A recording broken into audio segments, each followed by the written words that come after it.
আমাদের দেশে সাধারণত দুই শ্রেণীর লোক আছে। এক শ্রেণীর লোক ভাবে যে আসলে আমি এই কাজটা করবো, মানুষ কি বলবে। আরেক শ্রেণীর লোক আছে যারা বলে যে মানুষ যে যাই বলুক, আমার কাজ আমি করবই। তো যারা দুই শ্রেণীর লোক আছেন, আমার আজকের ভিডিওটা আসলে তাদের জন্যই।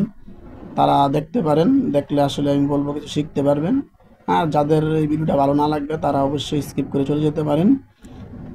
আমি মোহাম্মদ ওমর ফারুক বাবু। আমার নতুন ভিডিওতে আপনাদের সবাইকে স্বাগতম। আশা করি আল্লাহর অশেষ মেহরবানিতে আপনারা ভালো আছেন, আপনারা সবসময় ভালো থাকেন, আমি এই দোয়াই করি। তারপরে কার কী অবস্থা আপনারা আমাকে কমেন্টে জানাতে পারেন। অনেক বছর আগের কথা, সৌদি আরবে যখন প্রায় সবাই উট নিয়ে চলাফেরা করতো, ওই সময়ের একটি ঘটনা। এক বাপ আর এক ছেলে এক মক্কা থেকে মদিনার উদ্দেশ্যে রওনা দিল। দুজনে উটের পিঠে উঠে চড়তাছে। চড়তে চড়তে অনেকটা সময় পার হয়ে গেল। এক জায়গায় প্রায় আসরের সময় হয়ে গেল।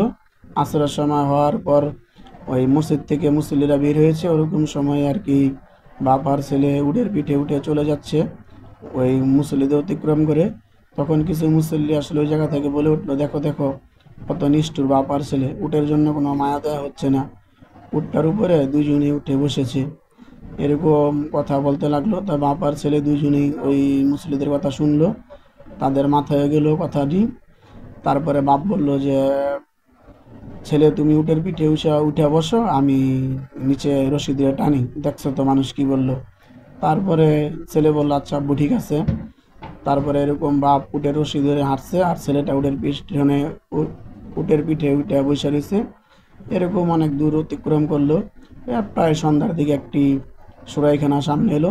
সুরাইখানা থেকে আরও কিছু লোক দেখা গেল, বলতাছে, দেখো দেখো দেখো ছেলেটা কত বেদব, তাকে কোনো শিক্ষা দীক্ষা দেওয়া হয়নি। বাবা উটের রশি ধরে টানছে আর ছেলে উটের উপরে উঠে বসে আছে। তো এ বাপ ছেলে দুজনেই কথাগুলো শুনলো। শোনার পরে একটু সামনে গিয়ে ছেলেটা বলল, বাবা তুমি উটের পিঠে এসে বসো, আমি উটের রশি টানছি।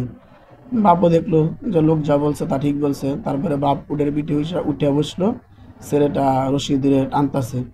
এরকম কিছু দূর যাওয়ার পরে এশারের সময় হলো। একটি মসজিদের সামনে দিয়ে অতিক্রম করতেছিল বাপ আর ছেলে।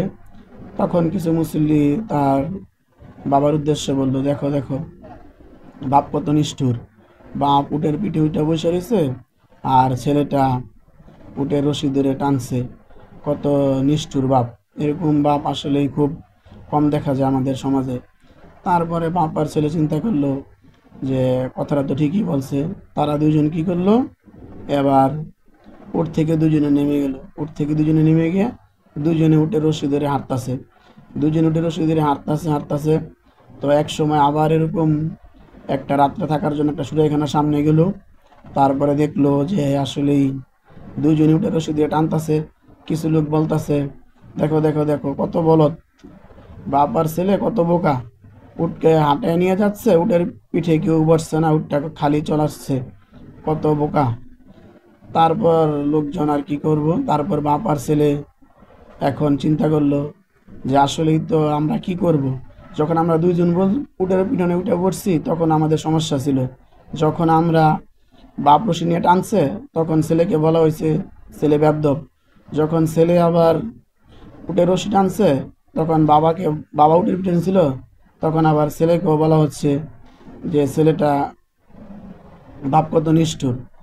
তো এরকম এক পর্যায়ে যখন দুজন উটের পিঠ থেকে নেমে গেছে তখন আসলেই বলতাছিল যে দুজনই বোকা। আসলেই আমাদের সমাজে যেটাই করুক না কেন সেটা আসলে মানুষ কথা বলবেই। তবে এই ব্যাপারে আমি একমত না।